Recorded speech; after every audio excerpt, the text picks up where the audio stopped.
Quedamos en que hoy vamos a ver trastornos del desarrollo intelectual.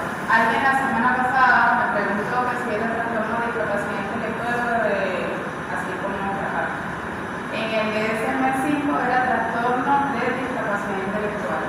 En el DSM-5-TR ahora es trastorno del desarrollo intelectual. Pero igualmente le siguen colocando entre paréntesis discapacidad intelectual. Y antes decía trastorno de discapacidad intelectual y le colocaban entre paréntesis trastorno y por eso nos enredamos. Así que son sinónimos. A ver, ¿de qué otra forma ustedes han escuchado, inclusive en la cultura popular, en la terminología coloquial, que se habla de trastorno de discapacidad intelectual o de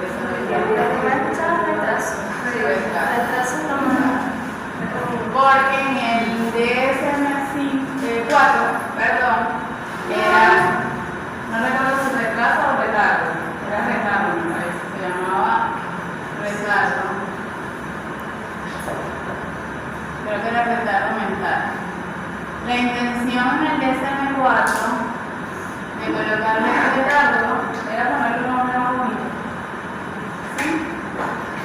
Porque la forma como se llamaba antes, inclusive en los libros de psiquiatría, ayer en la tarde repasamos cosas negativas. Ahí sería bueno que los chicos vieran cómo se le decía antes. Y tengo varios tratados de psiquiatría y dije, pero dudo que aquí todavía tengan esos nombres. Yo a la fecha, este es de 1959, de Mira López, este es un psiquiatra. Un tratado de psiquiatría muy famoso, se usa muchísimo todavía. Y yo digo, no, esto es del 58, no creo que aquí lo llamen de esa forma. Bueno, mayor es mi sorpresa que sí. Y cuando leo el capítulo, lo más impresionante, es un capítulo súper corto, pero muy nutritivo, es que los criterios diagnósticos siguen siendo los mismos, tal cual. O sea, las mismas características. Y yo, bueno. Entonces, esto, como les decía, son unos nombres bonitos, porque antes creía que el título del manual para llamarlos es oligofrenia. Y ese nombre es bonito para lo que viene. Así se escribe. Oligofrenia. Antes, en esta época, esta es la época de las primeras clasificaciones. ¿Se acuerdan? No, como ustedes no habían esa clase, se incluye en psicopatología. Les decía a los chicos de psicopatología que un señor llamado Crowley fue quien inició a organizar la clasificación de las enfermedades mentales. Y en ese tiempo es esquizofrenia, oligofrenia, parafrenia, como que todos se les colocaba ese apellido frenia. Frenia viene de frenos y frenos está vinculado con el diafragma porque en ese momento se creía que el alma estaba ubicada en el diafragma. Pero cuando hacían autopsia a los cadáveres, cuando abrían el diafragma, porque bueno, porque tenía aire, hacía un alarido, un ruido, un zumbido, y ellos pensaban que era que en ese momento estaba saliendo el alma. Entonces, como habitualmente a las personas con enfermedad mental que en ese momento, antes de Crowley y Binet, que también trabajaron juntos, no se consideraban enfermos, sino poseídos, eran enfermos espirituales, o sea, tenían una posesión demoníaca o algo así. Entonces, bueno, en ese momento se les sale el alma, se les sale el espíritu. Por eso se asocian las enfermedades mentales con esta parte del alma, espíritu. Entonces, el caso de oligo es como pobre, bajo, poco. Oligo de poco. Y frenia de mente, alma, ¿saben que eran utilizadas como sinónimos?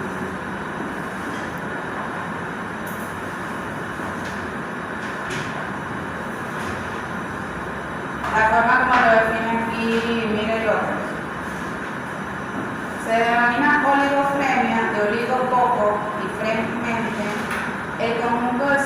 derivados de un insuficiente desarrollo o de un retardo en el proceso de madurez mental de un individuo en relación con el nivel que le correspondería por su edad. Otros nombres equivalentes, esto todavía son bonitos para los otros, son déficit mental, insuficiencia mental primitiva, disgenesia cerebral, debilidad intelectual. El oligofrénico es por tanto un deficitario en su crecimiento mental, una especie de nano psíquico que las gentes designan con los calificativos de corto de inteligencia, torpe o duro de cabeza. Entonces, bueno, estos son como desde los inicios, cuando apenas empiezan a ver que hay unos síndromes, es decir, que hay unos signos y síntomas que se manifiestan en conjunto y hay algunas personas que lo presentan. Y a las personas que tenían estas características se llamaban oligofrénicos. Pero, más adelante, este mismo señor, para clasificar como los niveles de gravedad, se los voy a pasar luego para que lo vean, para que no lo piensen que estoy inventando. Idiotismo, así está. Y así están los manuales de clase. Idiotismo. El otro nivel es imbecilidad. ¿Sí? Y el último, más bonito, que es se correspondería al nivel leve, es débil mental. Más suavecito en relación a de leve a máximo es debilidad mental, imbecilidad de moderado, idiotismo en grado. Entonces, bueno, por eso, a lo largo del estudio de la psicología clínica y de la psiquiatría, ha habido mucha discusión en relación a la terminología utilizada. Por eso es que entonces, el DSM-4 era retardo mental, ahora en el DSM-5 primero le pusieron trastorno de discapacidad intelectual, en el T era de desarrollo intelectual y después me igual entre paréntesis el otro. Y comúnmente, como tú decías en la calle, la gente le suele llamar retraso. El nombre bonito. ¿Ok? El nombre bonito. Claro, porque imagínense ahorita una expresión tan rústica y decirle al paciente, no, usted lo que es niño, o sea, muy imbécil. Sí, claro, tengo claro todo. Y en el campo educativo, chicas y chicos, cuando les toque trabajar allí van a escuchar términos como compromiso cognitivo. ¿Qué otro han escuchado por allí? Sí. Condición intelectual, como se le dicen.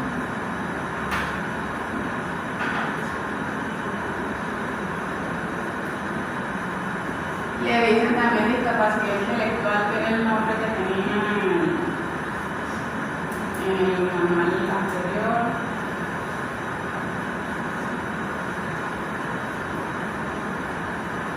No veo eso por aquí. No, son eso básicamente. Condición intelectual, yo no he escuchado. Es el que más Ya que escuchado. para el niñito no Tiene una condición. pero de qué intelectual. no, Sí, se refiere a pero ahorita engloba todo en condición, o sea, de cualquier diagnóstico. Pero bueno, para darle el apellido, cuando uno presiona, ¿qué tipo de condición? No, o sea, que yo no me escuchaba que diga una condición y tú me dices de qué. Esa Intelectual. no. Siempre que sí la ¿Una condición de qué? retraso. ¿Condición? No, O sea, ¿no es condición? eso para describir la norma intelectual es un retraso. No, tienes razón. Eso he sido yo presionando en las instituciones educativas donde he trabajado, porque ahí, inclusive el mismo autor lo dice, o sea, hace 80 años este señor se daba cuenta que hay como una especie de tratar de idealizar, de edulcorar el trastorno y lamentándolo mucho, por ejemplo, lo que yo he vivido es que como que al decir estas palabras, no estoy diciendo que se le llame retardado, idiota ni nada por el estilo, pero si no das la información, tanto al psicólogo de la institución como a los docentes no saben qué hacer con ese niño o con esa niña. Porque si tú simplemente le dices, tiene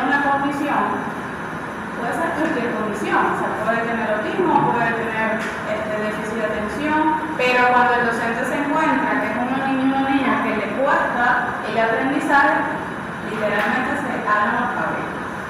Salen corriendo, qué carrizo es lo que tiene, cómo hago para que aprenda, porque la inquietud del docente es que aprenda. Entonces, el comprender qué diagnóstico tiene, también, primero le da calma al educador y segundo le ayuda a realmente enseñarle lo que necesita para la vida. ¿Okay? Lo que es funcional es lo que realmente necesitan estos chicos.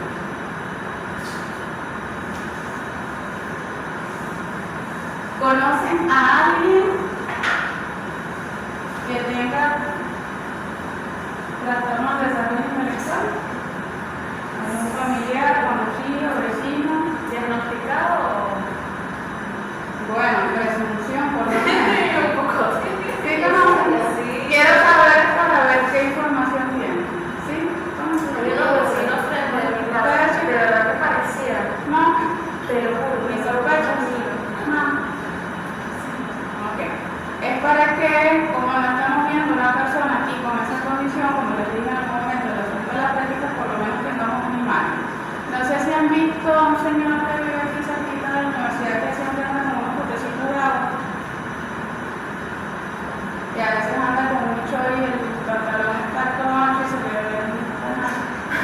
Bueno, yo sí lo conozco porque yo vivo por acá. Puede ser que ese señor tenga un trastorno de desarrollo intelectual.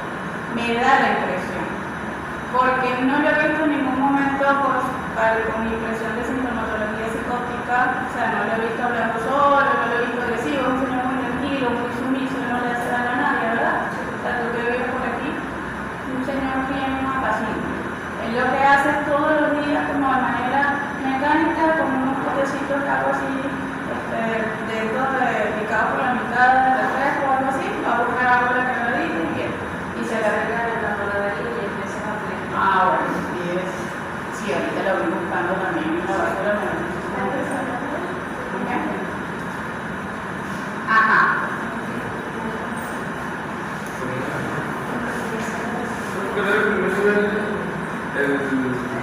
El más alto es el más bajo. Los nombres de... Sí. El nivel leve le dicen aquí debilidad mental. Luego imbecilidad, que es el nivel moderado, e idiotismo o idiocia en grado. ¿Ok? Ajá. En función de eso,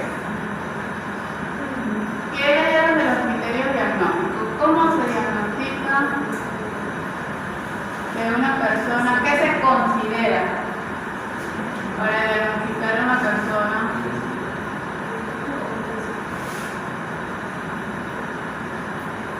con trastorno del desarrollo intelectual?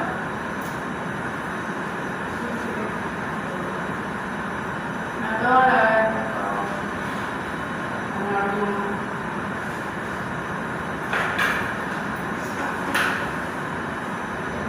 Nadie lo dice.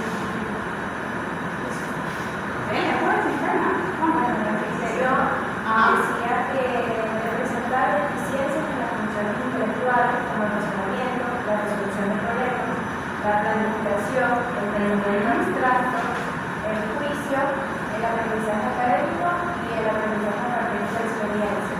Exactamente. Que deben ser confirmados mediante la evaluación clínica de pruebas de inteligencia realizadas. Adelante.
Ajá.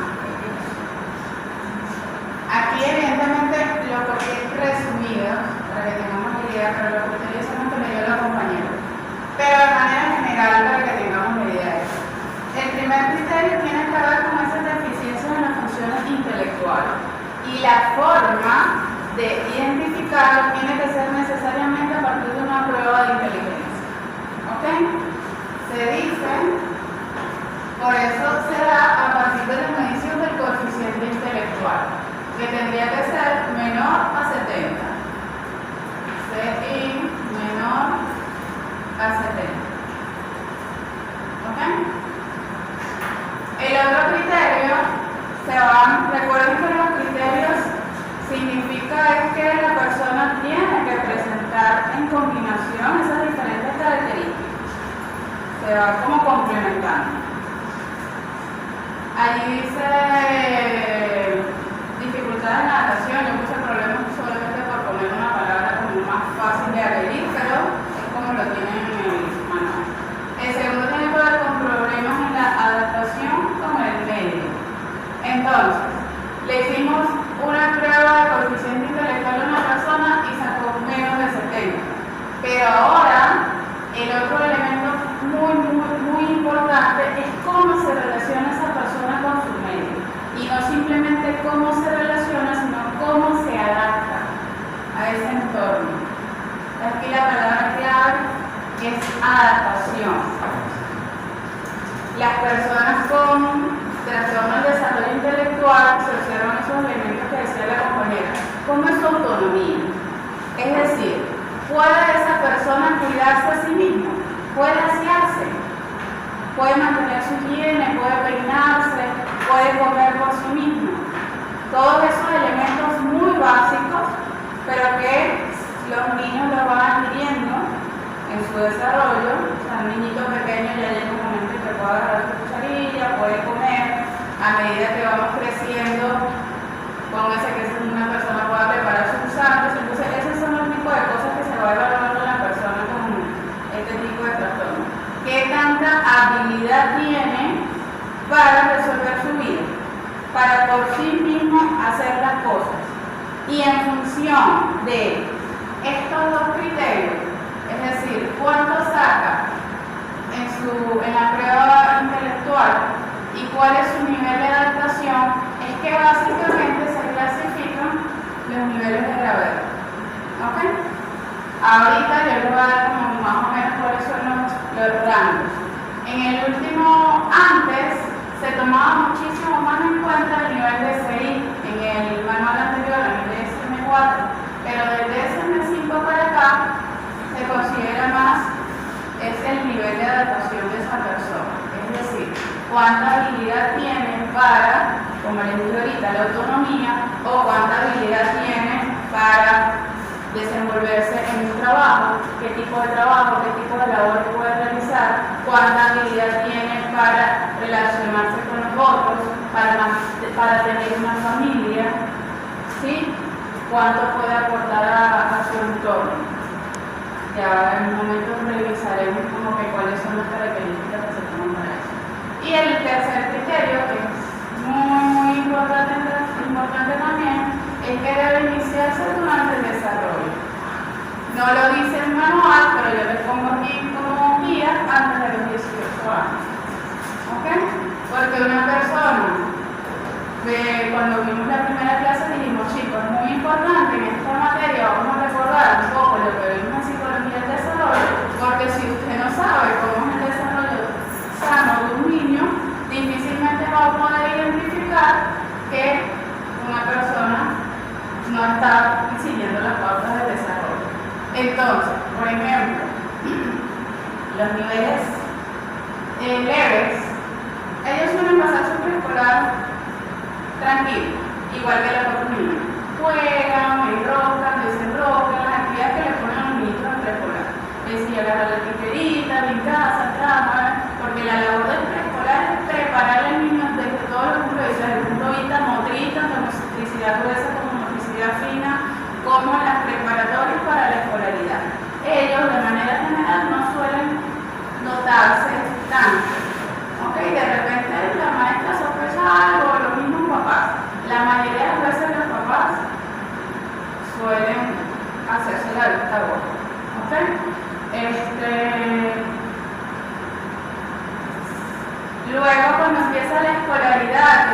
empieza a enseñar ya labores propias, que si escribir, leer, sumas, restas, es que se empieza a notar que a este niño le cuesta aprender. Eso en los niveles leves. ¿Ok? Entonces allí estaríamos viendo la adaptación al medio escolar. Cómo es el nivel de adaptación hacia el medio escolar. Y en ese momento, en los niveles leves, es que empiezan a encender las alarmas. Lo que les decía hace rato, que la maestra comienza, pero ¿qué le pasa a este niño que no aprende? Le enseño las letras y nada, y sigue, como que de todas las maneras posibles trata de enseñarle eso y le cuesta muchísimo la adquisición de la información. Ajá. Entonces eso por acá. En relación a la forma de evaluar el coeficiente intelectual, debe realizarse a través de una prueba que siga los criterios normativos, o sea, una prueba que sea válida y fiable, una prueba que esté comprobada, que mida lo que tiene que medir, esa es la validez, o sea, que realmente mide el coeficiente intelectual y que sea confiable en esa población en la que estamos estudiando. No sé si han escuchado los nombres de las pruebas que se suelen utilizar en línea para evaluar el coeficiente intelectual. ¿No? ¿Quiz? ¿No les suena?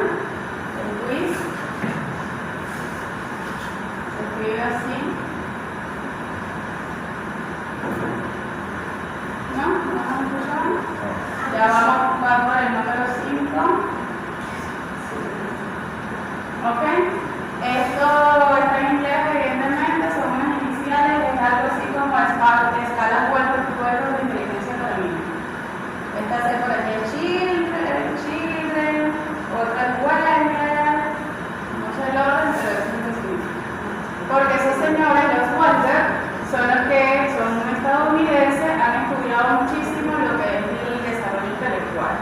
Tienen una escala para adultos que se llama WALS, y tienen escalas para niños que son las escalas quiz.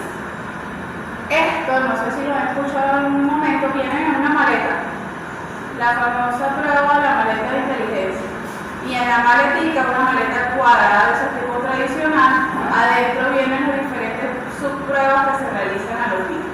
Ella está dividida en dos partes, que son el área verbal y el área manipulativa.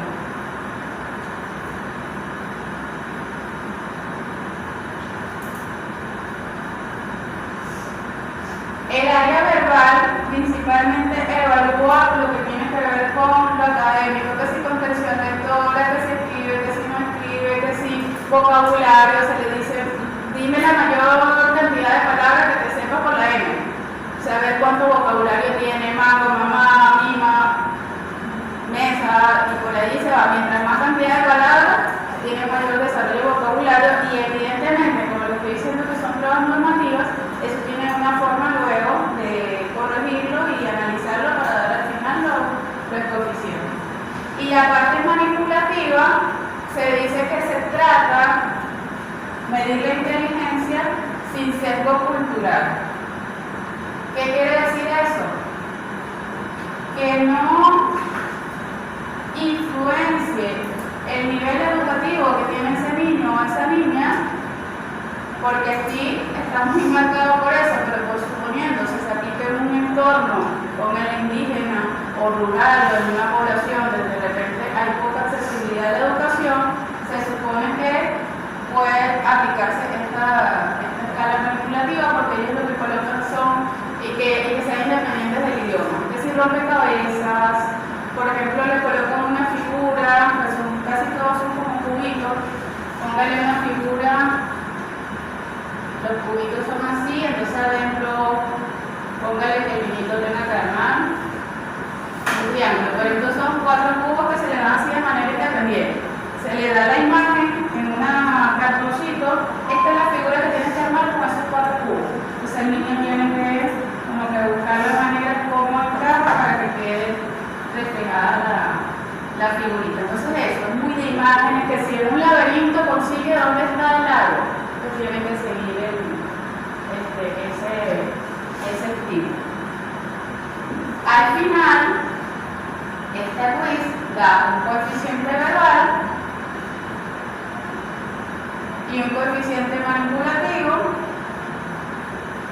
y luego eso también tiene una forma que te indica el manual y da un coeficiente total, que sería este total el que se considera para acá para evaluar este criterio. Les hago mención del quiz porque es la prueba como que más aceptada a nivel internacional. Existen otras, por ejemplo aquí en Venezuela usamos mucho una que llamaba Raven. El Raven tampoco lo han escuchado. Sí, un poquito más. Uy, no lo tengo hoy, a la próxima clase se lo traigo, yo lo tengo. Es simplemente un cuadernillo delgadito que tiene una serie de imágenes y uno le da una instrucción al niño, pues es parecida a la que les mostré ahorita, pero la imagen es más compleja. Y apóngasele que esa imagen no son tan sencillas como esta. La prueba le quita un pedacito de la imagen y luego al niño se le dan 15 opciones de respuesta. ¿La han visto? Entonces el niño lo que tiene que identificar es cuál de estas se va aquí para completar. Entonces también se dice que es una prueba sin sesgo cultural porque cualquier niño no es necesario que sepa sumar, acá, escribir, no es necesario un conocimiento académico, sino que es simplemente completar la imagen y es visual. O sea, no es confundido como la otra que le escrita, sino es una tablilla donde uno simplemente el niño tiene que señalar cuál es la respuesta correcta. Eso va aumentando los niveles de dificultad, son 3 partes. En cada parte va como que de la más fácil a la más difícil, parte A, parte B también otra vez empieza la más fácil y la más difícil, la parte C, al final también uno suma, hay una forma de corregirlo.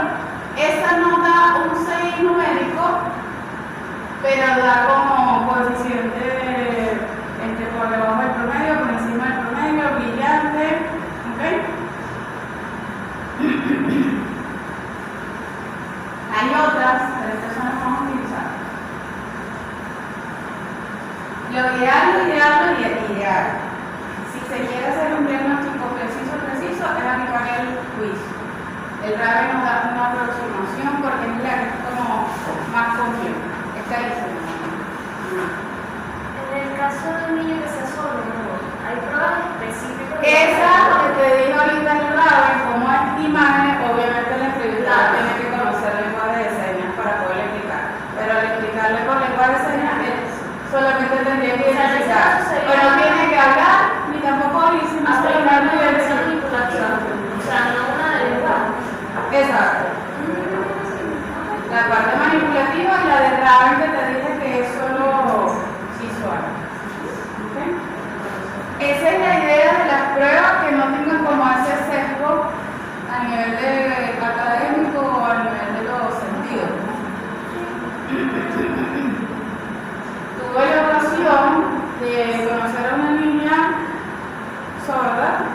Inicialmente, luego fue operada 2 veces y ese nivel auditivo mejoró, y a ella se evaluó con estas pruebas que no requieren como que, porque ella evidentemente la parte verbal salió abajo, pero era por su propia deficiencia. Entonces eso le disminuía muchísimo por su discapacidad adicional, además de la discapacidad intelectual, también la discapacidad auditiva. Sí. Ajá. ¿Qué me iba a decir algo ahorita?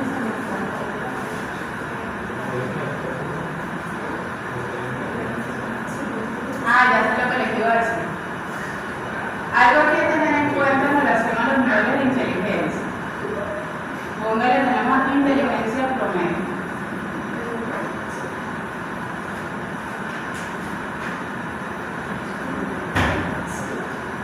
Esto es absolutamente estadístico. Estamos hablando de la curva normal, la inteligencia que más se repite, y lo que se compara, como les dije cuando les leí el libro, es el nivel de inteligencia de ese niño en función de su grupo etario. No sé si alguien tuvo la oportunidad de leer el articulito que les coloqué en Moodle. El señor le hacía un coeficiente muy sencillo. ¿Alguien lo leyó? Sí, había una prueba que él decía: se aplica una misma prueba a un niño de 6 ya en 8 años y 9 años. Pero esa prueba está dirigida para niños de 7 años. Si el niño de 6 años la supera, quiere decir que ese niño es capaz de hacer una prueba superior a esa edad. ¿Ok? Entonces esa explicación de él fue muy sencilla, o sea, no se lo tomen literal, es una forma de entender cómo funciona esto de los coeficientes. Entonces ese niño tiene una capacidad superior. Pero si esa prueba de 7 años se le aplica también a un niño de 8 o 9 y él hace esa, pero no hace las de su edad, entonces tiene una capacidad inferior porque hace la prueba de menor edad a la que le corresponde. Más o menos así es como funciona este asunto de los coeficientes de inteligencia.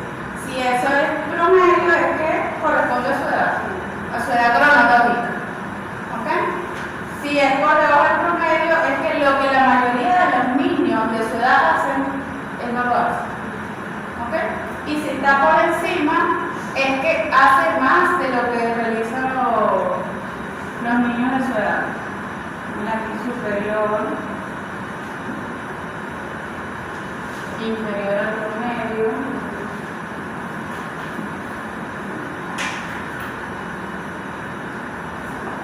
Obvio, aquí dentro de esto hay varias clasificaciones, que es genialidad, brillante o simplemente superior. Igual que lo que vamos a ver aquí, inferior al promedio, leve, moderado, que son los que vamos a revisar ahorita con más detalle. Grave o próximo. Pero lo que les iba a decir en sí, que recordé ahorita, es que hay algo aquí en el medio, no sé si lo han escuchado, que le llaman inteligencia límite. Límite. ¿Sí? Está en el límite, como su nombre lo indica, entre promedio y leve. En palabras sencillas, si una persona resulta en inteligencia limítrofe, así de chiringuito, casi tiene un trastorno del desarrollo intelectual, pero no llega a tener. O sea, está ahí como que decimos que menor a 70, bueno, sacó 71. ¿Sí? Menor a 70 es trastorno del desarrollo intelectual. A esa persona sacó 71. O sea, es algo así muy... No, a partir de 70 ya se considera... Si saca 70, ya es un trastorno del desarrollo intelectual. O sea, se ve menor igual. Si saca uno más, pero son cosas, chicos, muy sutiles, porque o sea, la inteligencia es cómo se cuantifica, ¿no? Cómo llevar un constructo psicológico a número. Entonces, entra ahí en una sutileza muy...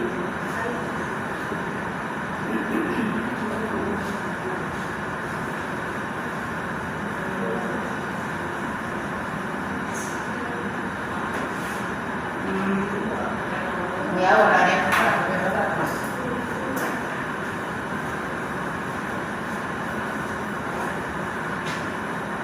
Vamos a profundizar un poquito en los niveles de gravedad.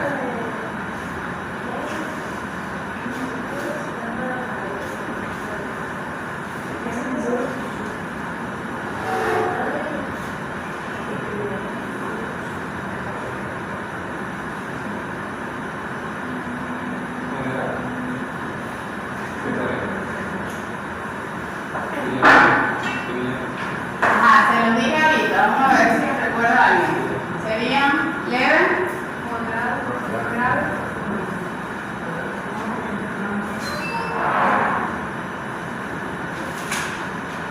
Grave y profundo. Estos son los que establecen el último manual. Y por aquí hay uno también más especificado, pero no recuerdo si de manual lo coloca.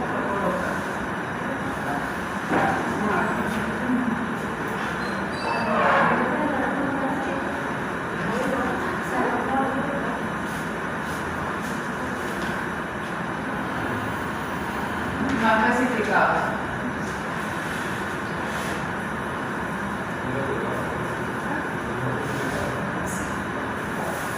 El no especificado es cuando el nivel de desarrollo intelectual es tan bajo, pero tan bajo que ni siquiera se puede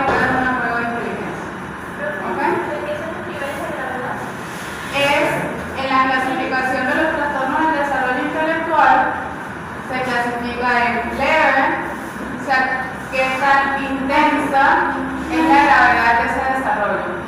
Leve, moderado, grave, profundo. Esto solo para que lo entiendan, pero no es la terminología que se usa ahora. Es lo que antes se decía, retardo leve, retardo moderado, retardo grave. Ok, lo que pasa es que ahora con este término redactado de otra forma es más difícil de entender. Ok, eso no es la forma de decir. Pero más fácil de verlo, inclusive yo hago el ejercicio de retardo leve, porque si dice trastorno de desarrollo intelectual leve, como que tarda más tiempo en procesarlo. Ok, como que ya que es lo que me estás diciendo. Hay un retardo en el proceso. Exacto. Creo que este trastorno está acompañado de alguna característica física o nosotros solo lo podemos ver si le hacemos la prueba. En algunos casos, como en el síndrome de Down, o sea, el síndrome de Down siempre tiene un trastorno de desarrollo intelectual. O sea, hay una comorbilidad siempre. O sea, no hay una persona con síndrome de Down que tenga un desarrollo intelectual promedio, como el que vimos aquí. En el caso del síndrome de Down es visible, pero es por las características del síndrome. No como tal por el retardo. O sea, el retardo se ve más a nivel clínico, a través de observación clínica, que vamos a ir entre las cosas que ya hemos hablado. Una es lo que les decía, el desarrollo académico. Un niño que te cuesta aprender, ya tú vas viendo que es un niño que puede ser. Esto es lo que se llama retardo mental. Sí, lo que pasa es que ahorita al inicio de la clase donde eché el nombre de todos los de cuáles eran los. ¿Y cómo se llamaba antes? Sí. Ah, Inclusive aquí en este libro que les traje, ya me lo voy a dejar hablar, les decía que le dicen imbécil, le dicen así. Es en 1960, idiotismo y debilidad mental. Y los criterios diagnósticos de esta fecha son absolutamente los mismos de ahorita. ¿Sí? Ajá, Que si eso solo podría ser por falta de estimulación, o sea, hacer niña, se dirige, se indica lo que tiene que hacer, se le estimula por eso. eso es lo que se llama pseudo retardo. Que no es, disculpen, que no sería un retardo como tal, pero el niño manifiesta las mismas características, solo que tú en el momento de indagar te das cuenta que se debe, por ejemplo, a un entorno sociocultural que no le estimula, de repente en algunos casos a ciertas deficiencias alimenticias que al otorgárselas el niño recupera, pero no sería un trastorno mental sino pseudo, como que se parece a, pero puede revertir. No. Tiene las mismas características. Puede tener las mismas Pero no es el trastorno porque el características. desarrollo no cumple con los criterios de los Por ejemplo, yo conocí una niña que ella desde pequeñita ella la hacía la criaron como un animalito. Y ella ya cuando tenía 8 o 9 años ya no sabía hablar, no sabía color, no sabía nada, pero era constante estimulación. Esos casos son irreversibles, se va a ir con terapia. Hay que ver cuál es la causa. ¿Ok? Generalmente, los casos graves, profundos, la base es alguna enfermedad biológica, alguna malformación del sistema nervioso, un traumatismo, un síndrome de Down, también aquí en moderado. Si la base es biológica, no se puede revertir. ¿Ok? De hecho, el leve, o sea, ninguno se puede revertir realmente. Lo que se hace es cuando yo coloco ya el tratamiento, se refiere a qué hacer con esta persona, cómo ayudarla. Y la principal forma de ayudarla es a través de ayudarlos en sus procesos de autonomía. Por ejemplo, yo trabajé en una escuela de educación especial del gobierno y ellos tienen una parte de la escuela, niños de primero a sexto grado, y otra parte de la escuela, ellos le llaman taller laboral. Los niños que están en estas escuelas están en este año, ¿ok? Los niños de trastorno leve van a escuela regular, es decir, las mismas escuelas donde estudiamos nosotros. Y moderado, escuela especial, aquí en Venezuela, ¿ok? Entonces, cuando estos chicos, especialmente lo vi en el taller laboral, cuando pasaban al taller laboral, lo que les decía, cuál sería el tratamiento, ellos se les ayuda a ser funcionales para la vida. Entonces había un salón de autonomía que les enseñaban allí cómo peinarse, cómo hacerse esas cosas que para nosotros de repente, bueno, ellos tienen que aprender eso, hay que entrenarlos para eso. Usted cuando antes de salir de su cuarto, usted se tiene que peinar, se tiene que lavar la carita, se tiene que cepillar los dientes, le enseñan cómo agarrar el cepillo para que haga sus procedimientos.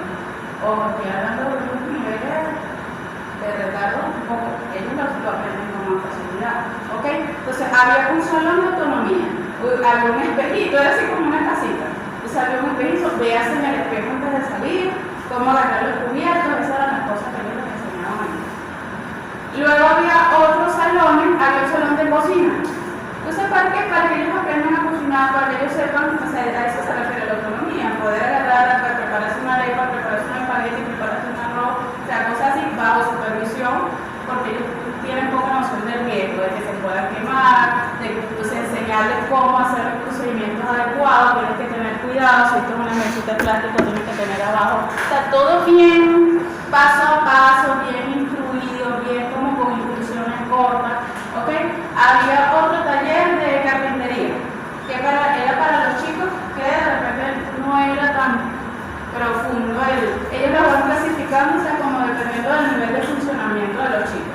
Entonces los chicos con un poco más de habilidad, tanto motriz como también desde el punto de vista intelectual, les enseñaban a hacer cosas de carpintería, para que ellos aprendieran algún oficio. Y así, tenían como que, no me acuerdo si había otro como de pintura, y así como que cada año lo rotaban para que ellos aprendieran cosas diferentes. Entonces, el tratamiento en sí, la respuesta es no es reversible. Lo que se les ayuda es a que no sea una persona que está sentada en una silla sin hacer nada. Ojo, lo que es posible y que lo que les permite su desarrollo motor.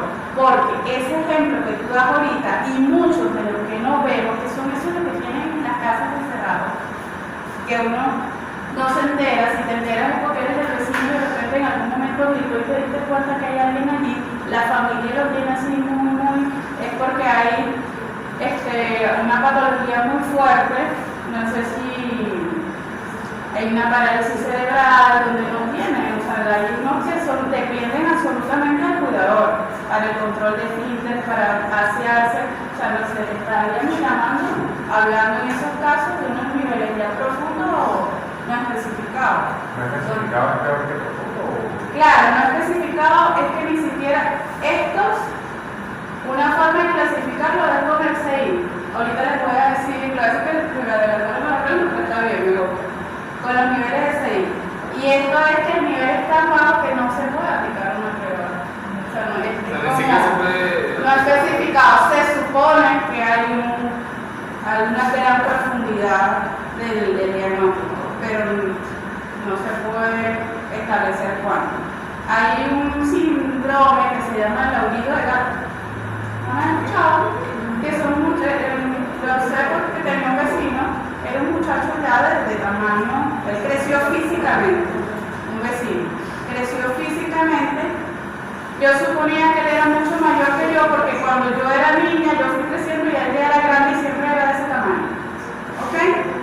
Y él era muy flaquito, o sea, eso que dices, físicamente se le nota, pero es por su base biológica, el síndrome genético, metabólico que tenga de base, que se llama así, síndrome del aullido de gato.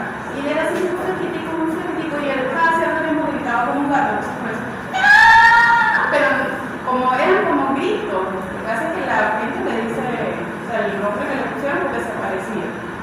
Y así existe por el cual parálisis cerebral, niños que puede ser lo que hablábamos la clase pasada, durante el parto, conocí un chico que durante el parto, él tenía su desarrollo de su embarazo, la señora normal, pero durante el parto fue un parto prolongado, tal vez hubo una mala aplicación de algún procedimiento médico. Por cierto, ya que nombro eso, porque me lo colocaron algunos del examen, el force por sí mismo no genera un problema, es cuando es mal aplicado. ¿Okay? Hay mucha gente que nació por fuerza y no hay ningún problema. Sí, no es bien aplicado por el especialista. ¿Okay? Entonces, por para terminar el ejemplo. Este chico, durante el parto, fue un parto prolongado, a esta señora tuvieron que aplicar un procedimiento y durante el parto se le generó una parálisis cerebral.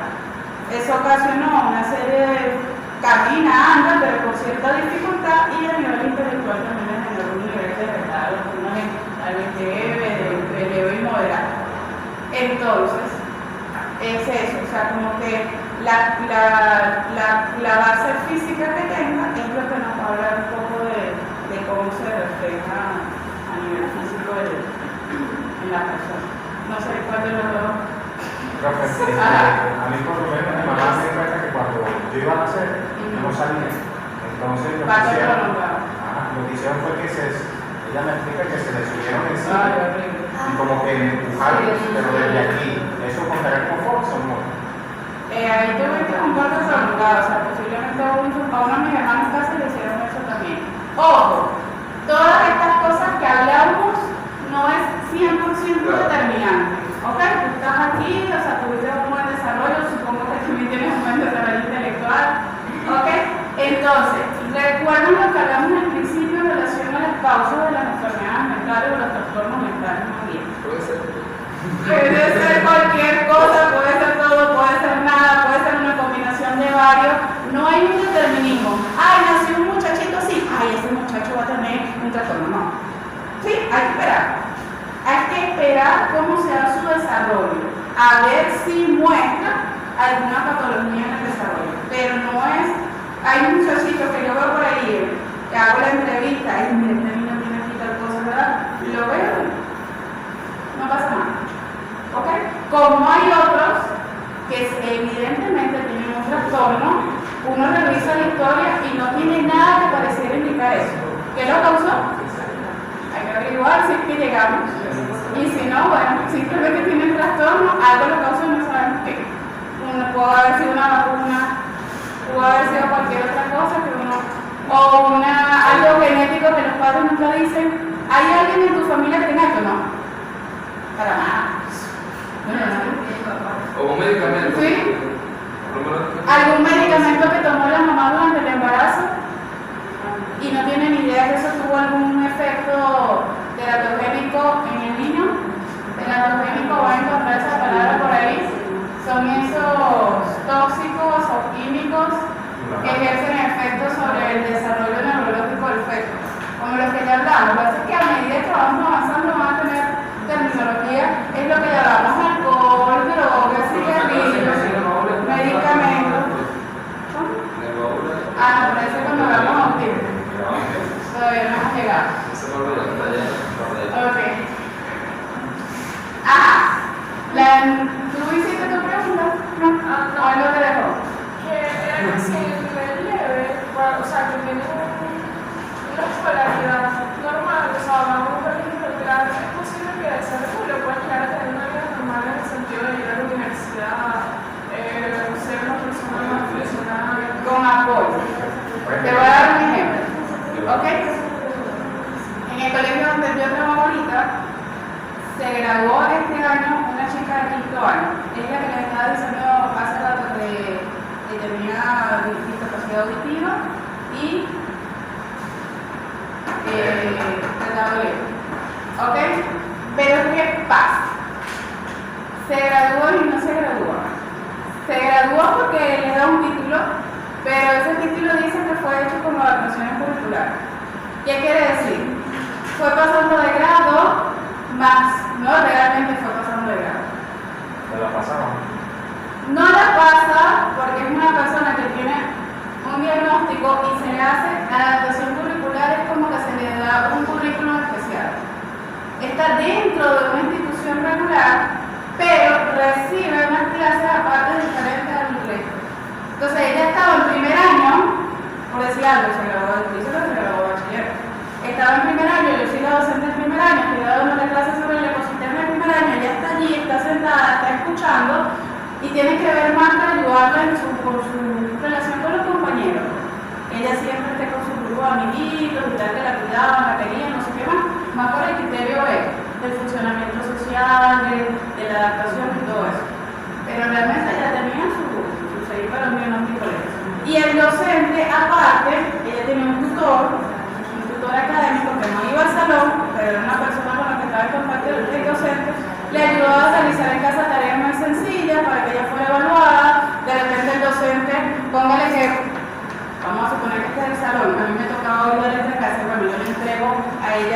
escrito algo más sencillo para que ella lo revise, lo analice. Eso es una adaptación curricular.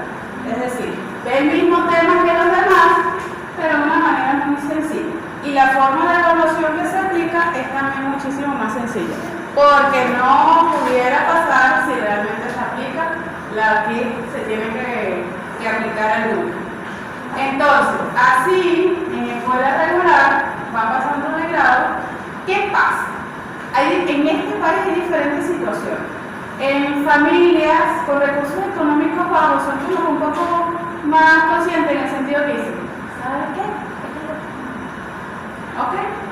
Y yo no voy a estar gastando, está llevando a la escuela, colegio y nada de eso. Y entonces cuando ya van por tercer grado, que no logran como agarrar el ritmo, que los otros niños lo agarran, lo ponen a trabajar, lo ponen a hacer más cosas en la casa, como que entonces tú lo ves esos que andan con la mamá llevando las bolsas del mercado, barriendo el patio, cosas así. Pero en entornos con un poquito más de dinero, quieren que su hijo sea bachiller. Por un asunto de estatus, por un asunto de que qué van a decir los demás, ocultan muchísimo más el diagnóstico. Esta familia que a mí me ha tocado, que tiene un diagnóstico, que yo lo veo de antojito, no me cuesta que vaya un psicólogo que me traiga un informe con un diagnóstico que le pasen su prueba. A mí me pasó con esta niñita que les estoy diciendo que ella se graduó. Yo la conocí cuando estaba en sexto grado y en el colegio no sabían que tenía diagnóstico. En sexto grado, se había estudiado hasta primer grado ahí. Ella tuvo un problema porque ellos iban a tener obviamente más inocentes, otras amiguitas dándose cuenta que la chama era menos lista que ella, le jugaron una broma pesada. La metieron en una situación allí que no era el caso contar. Por esa situación me la mandan a mí al departamento. Y para que yo hable con ella sobre eso, necesitamos que hables con ella para ver cómo se siente y tal. Bueno, tráigame. Y cuando yo empiezo a hablar con esa niña, nadie me había dicho nada. Yo venía llegando a ese colegio. Me quedo con la boca así que. Yo lo que decía es que no me está preguntando. ¿Quién me está preguntando? Era lo que yo pensaba. Claro, por eso las otras la agarraron que. Salgo de la entrevista, bueno, sí, mi amor, hambre, la Carmela, me estaba muy nerviosa. Y voy con mi jefe. ¿Qué? No, ¿qué te pasa, Sandy? ¿Estás loca? Eso no es así. ¿Qué tiene retardo mental? Te lo estoy diciendo. ¿Le pasaste una prueba? No, pero ¿quién? Claro, o sea, uno aprende a identificar clínicamente cómo. Proceso cognitivo, la forma de hablar, frases cortas, dificultad para asociar. Le costó mucho contarme lo que había sucedido, no solo por nerviosa, porque sí estaba nerviosa, sino porque tiene dificultad para hilar ideas. Le pedí que me lo escribiera y para escribir era así que como que tenía que, claro, ella también tenía un problema auditivo, tenía que repetir los sonidos muchas veces para poder copiar la sílaba y para construir una frase le costó muchísimo. Entonces decía, hay muchos elementos a nivel de lenguaje, a nivel de, que me hacían ver, además que sí en algunos casos hay ciertas características físicas, ella tenía la cara un poco larga, y también la parte cranial también un poco larga, hay cosas que uno va a observar. Tiene. Bueno, como en segundo año yo creo que logré que los representantes hicieran una evaluación intelectual, que fue una trillera que tenía un trastorno leve. Lo que le había pasado al colegio es que ellos decían que una vez que fue operada la parte auditiva se le iba a quitar, iba a ser reversible. Él era así, no era porque sí había de base un asunto intelectual. ¿Ok? Pero ¿qué prueba se pasa? Usted no vino al principio en la clase y eso ya lo dije. Ok, ve el video. O si trabajé en esta parte. No, porque yo lo expliqué. Yo me digo, ok. Con respecto a lo de la escolaridad, en mi colegio, que es una persona que yo conozco que tiene eso, había una muchacha que tiene mi edad, pero ella estaba 4 o 5 años más abajo. Entonces, claro, la tenían Claro, a veces los dejan un poco para precisamente la tenían ahí los padres para que tuvieran interacción con los niños y todo eso. Y es muy rico, ya. O sea, de verdad que son chicos que yo he pensado con chicos que no tendrían esa oportunidad y se nota como que a nivel de tratamiento cómo se le ayuda en socialización, cómo se le ayuda a compartir con los compañeros, cómo de repente se les van observando habilidades. Vemos un chico ahorita que en el parte de arte y bueno, sexo. Hay una cosa extraña porque en lo demás funciona así, pero artísticamente es un genio. Entonces hay como que cosas paradójicas como esa. Si no le damos la oportunidad de integrarse en un contexto así y verlo, si no se lo dejamos en la casa solo cargando bolsas, no nos íbamos a dar cuenta nunca de que él podía desarrollarse en un área. ¿Okay? Entonces, claro, ella socialmente sí tenía de verdad sus habilidades muy buenas porque ella pasaba hablando con todo el mundo, con profesores, con niños pequeños, con cualquier persona. Pero a nivel académico, ella, claro, iba más lento de los demás, pero llegó un punto en el que ya no podía ni siquiera adaptarse a las clases y dejaron de pasarla de grado. Entonces los padres dijeron, se quejaron, como, pero, o sea, sigan pasándola para que por lo menos se gradúe, pero el colegio llegó a un punto en el que dijo, no podemos, porque es que ya no podemos hacer Eso. nada. Y creo que al final nunca se graduó. Sí. Hay varios criterios. Según zona educativa, se puede dejar en un grado. Ya hasta aquí llegaste y no se puede continuar. Desde el punto de vista emocional, yo creo que eso como que bueno, pero me inscribiste aquí, ahora me van a dejar la mitad, pero hay que tener absoluta conciencia que no es por un asunto académico. Hay que colocar el tiempo con actuaciones populares. Y tú dijiste algo muy clave, que llega un punto, ellos pueden de repente empezar y aprender ciertas cosas. Puedes escribir de repente, puedes leer de manera silábica, ojo, tardan el doble de lo que tardan los demás. ¿Sí? Mientras los demás en primer y segundo grado ya estaban leyendo fluido, en cuarto, quinto, sexto grado que aprendió a leer silábica, por decir algo, un ejemplo. O sea, tardan muchísimo más tiempo de lo que tardaría el grupo de su edad. Y además de que tardan mucho más, tienen un techo. O sea, llega un punto en que ya no hay posibilidad, no, que va a ir más lento, pero voy a llegar seguro en algún momento, no. Va a ir más lento, pero además llega un punto en que ya no hay, porque precisamente por eso es un trastorno del desarrollo intelectual, o retardo mental como se conoce comúnmente, porque es que llega un punto en que hay muchísima dificultad en el procesamiento de la información. No se da, o sea, no se da el punto del retardo está en la adquisición de nuevos aprendizajes. Por eso, mucho del entrenamiento es un entrenamiento muy, sobre todo en estos niveles, muy mecánico. No sé si ustedes han visto, bueno, eso se veía muchísimo en Caracas, que contrataban para limpiar las mesas en los McDonald's a los chicos con síndrome de Down. Porque ellos suelen, como si son entrenados, lo que les decía hace rato, ellos no se aburren. Trabajo mecánico que para mí se dice aquí limpiando, no. Tú lo que tienes que hacer todos los días es limpiar estas 10 mesas. Va tranquilito. Igual que para limpieza. Y todos los días hacer lo mismo en las empresas, grandes industrias. Todos los días tú tienes que ponerte la tica aquí. La tica aquí. Y había un muchacho ya de la clase, como el 30, y el trabajo de él era cambiar porque yo miraba todos los días. Se tiraba como 4 horas. Puro dando toda la vuelta. Pero él lo hacía y por eso le pagaba. Fue entrenado, le daban sus instrucciones, y lo hacía bien, con cuidado.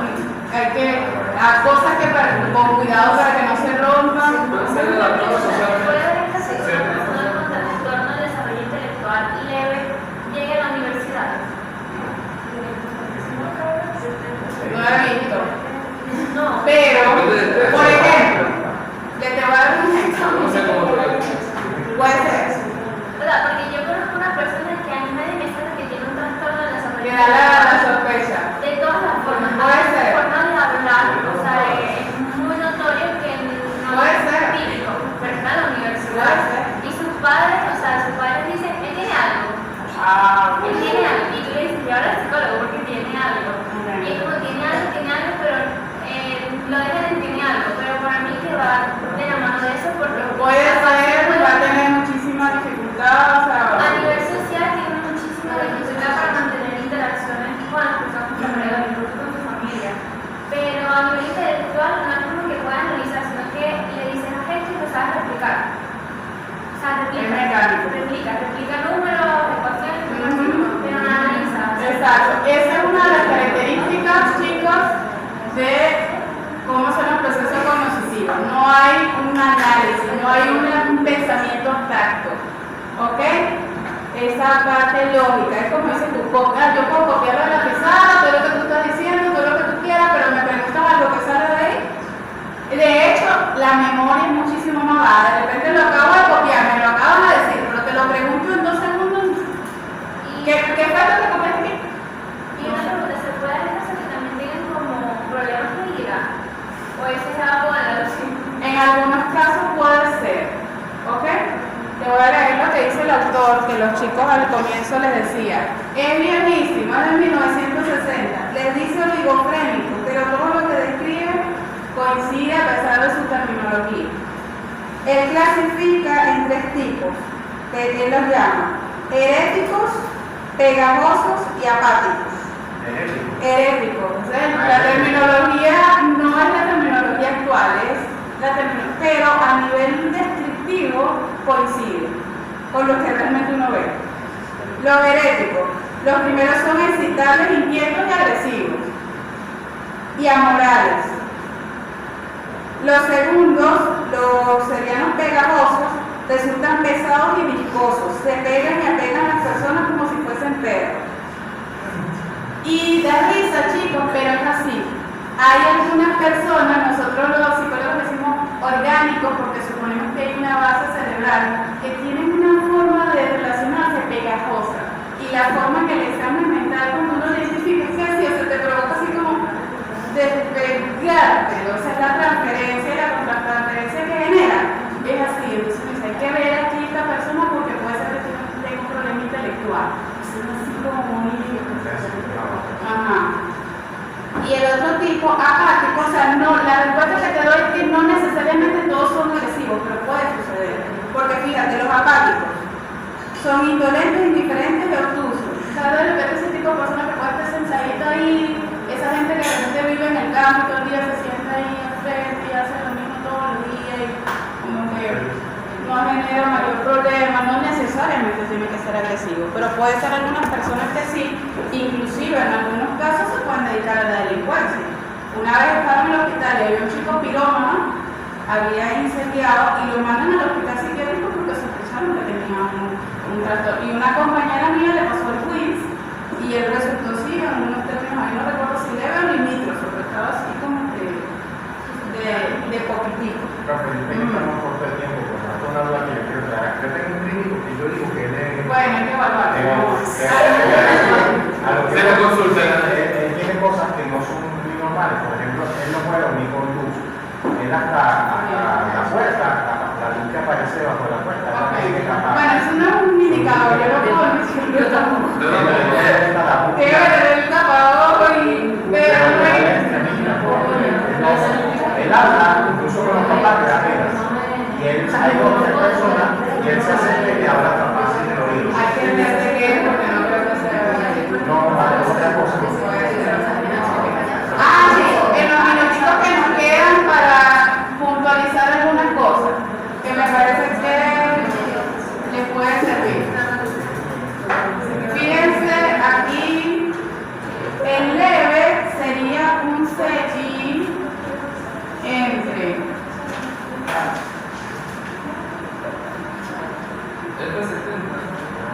sí, pero el de 55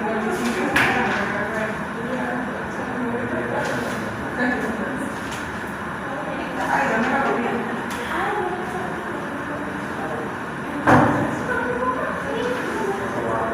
Lo tiene por aquí la escala de cuánto a cuánto es. De cuánto a cuánto de 6 es cada uno. ¿Alguien lo tiene?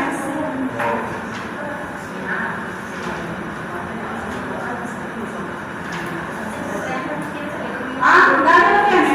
¿De cuánto a cuánto de escala?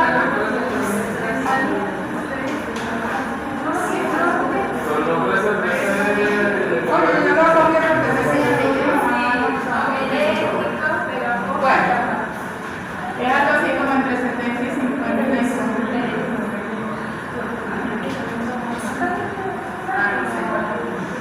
Este es entre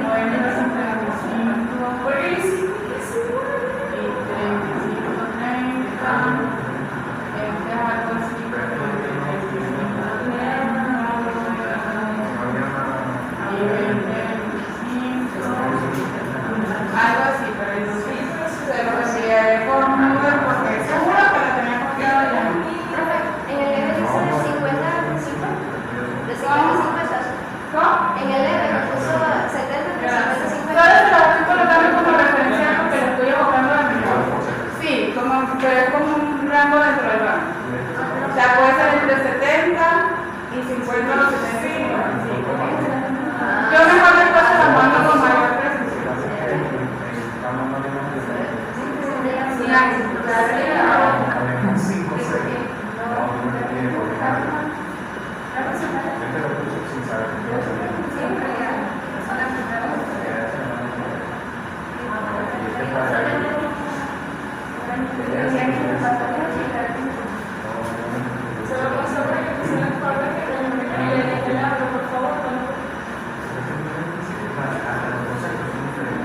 Fíjense algo aquí. Se dice, estos son aproximaciones, es para que nosotros tengamos una idea, que más o menos los chicos que con un nivel leve llegan a desarrollarse intelectualmente como entre 7 a 12 años. ¿Ok?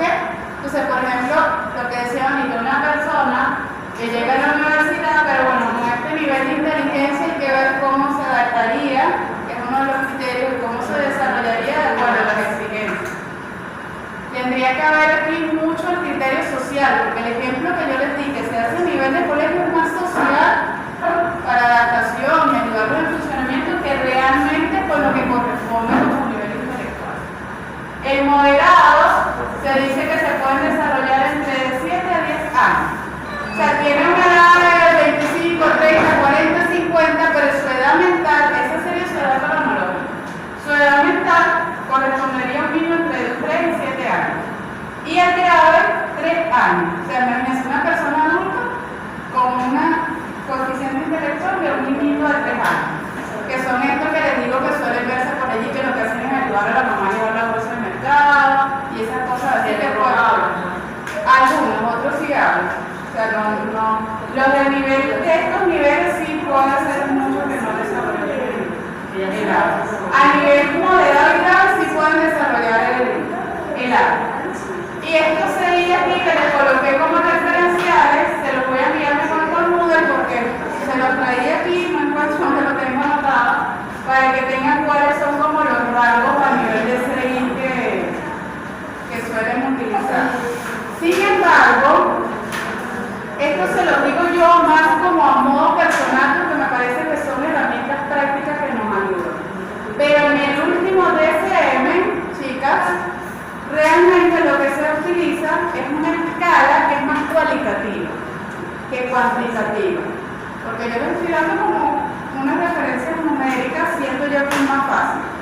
Las escalas cualitativas la dividen en 3 áreas a evaluar, que son dominio conceptual, dominio social y dominio práctico. Entonces, el dominio conceptual habla de cómo su capacidad académica. El dominio social de cómo socializa, cómo comparte con los compañeros, con la familia. Y el dominio práctico con su capacidad de funcionamiento. Esto decimos, si puede trabajar, si puede hacer una labor, si puede ayudar en la casa. Es la última clasificación, que es esta que les coloqué aquí, es más por dominio. Esta tablita la pueden ver en el DSM-5 que ahí anexa y ven qué caracteriza cada uno.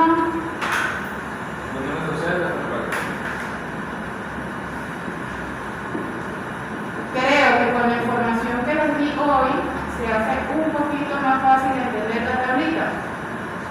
Porque les confieso que la primera vez que yo lo leí, yo dije que es difícil de entender. Pero ya con lo que les he dicho, cuando la revisen se le va a hacer muchísimo más sencillo. A ver qué otra cosita tenía por allí. Ya hablamos de esto, hablamos de esto. En relación a la lectología, chicos, es más o menos lo que ya vimos en la clase pasada. Solo que a medida, como les digo, que vamos avanzando en los contenidos, lo vemos con nombres más específicos, lo vemos como con diagnósticos más específicos. No, lo que vimos en la primera clase era como algo muy general. Pero, por ejemplo, aquí ya comienza a decir, hay anormalidades cromosómicas, como lo que ya hemos nombrado muchas veces, el síndrome de Down, y hay uno que se llama síndrome de X frágil, que causa, está relacionado con esto. Infecciones como que el niño tenga rubiola, las enfermedades metabólicas como la fenilcetonuria. O sea, ya comenzamos a ver, eso lo tienen en el artículo que le envié y también en el manual tiene una parte que habla de cuáles son las causas posibles. Y dice que en el 30-40% de los casos es casi imposible determinar la causa, pero en el resto de los porcentajes pueden en algunos casos identificar. Encefalitis, meningitis, también es una causa muy común. La meningitis es una inflamación que le da a los niños en las capas del cerebro, en la meninge. Es una infección que causa fiebre. Entonces, eso es que le dé a un niño chiquitico que puede ser causado por un virus, por ejemplo como la rubiola o cualquier virus que le dé al niñito, se le inflama la meninge, venía todo normal, como así mover la mano y de repente ¡pum! Le dio una meningitis, el muchacho va a tener un retardo. Profesor, le conté un día, cuando era pequeñita le dio meningitis, que ella es como una niña de 2 años. Sí, o sea, ella puede escribir, puede hablar, formula palabras como a duras penas, pero es una niña. Claro. La niña no tiene como esa manija ni esa conciencia. No. Y para las cosas que hace, pues el niño bajo entrenamiento, para que aprendiera como que a realizar algunas cosas. Ella sí se logró graduar del bachillerato porque tuvo como una educación especial aparte, pero todo muy mecánico. Así es. Entonces, ¿algo más? Les voy a pasar el libro para que vean los nombres. Para que no aprendan más libros.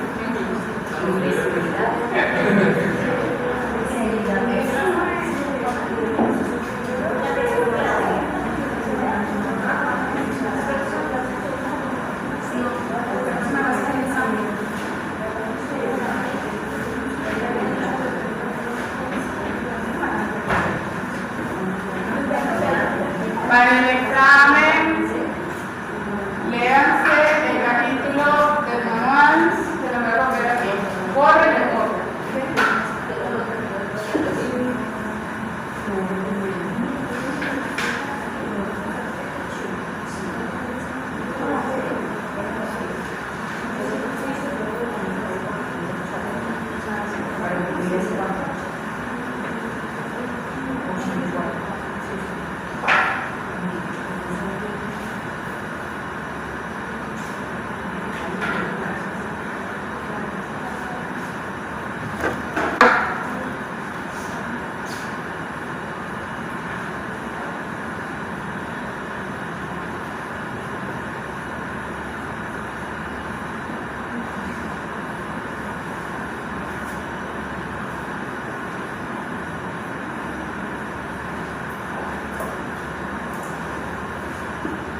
El manual que tenemos disponible es el DSM-5 y allí abajo se llama trastorno de discapacidad intelectual. Sin embargo, yo revisé los criterios del DSM-5-TR y son los mismos criterios, tal cual es como yo desde 1960 en ese libro manual que son los mismos criterios. Una capacidad intelectual baja, dificultades en la adaptación y que se genere antes de los 18 años. Lo mismo. ¿Ok? Entonces, yo les voy a colocar aquí que se vean el capítulo de DSM-5 porque es el que tenemos disponible, el otro no va a ver algo con nada. Pero el nombre evidentemente cambia. El nombre actual es Trastornos del Desarrollo Intelectual, de todas maneras yo lo tiene entre paréntesis. Sí, por eso, o sea, en el DSM-5 aparece discapacidad intelectual, entre paréntesis, trastorno del desarrollo intelectual.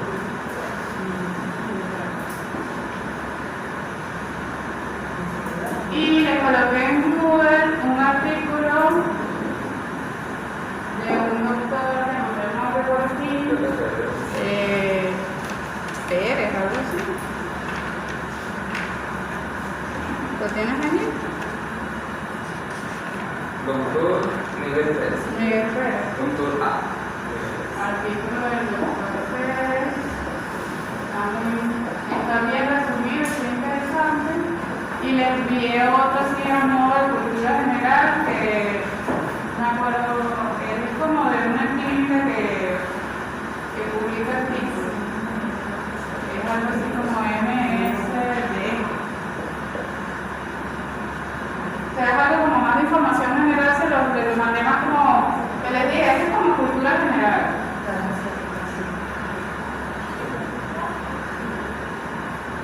Pero ahí aparecen elementos de la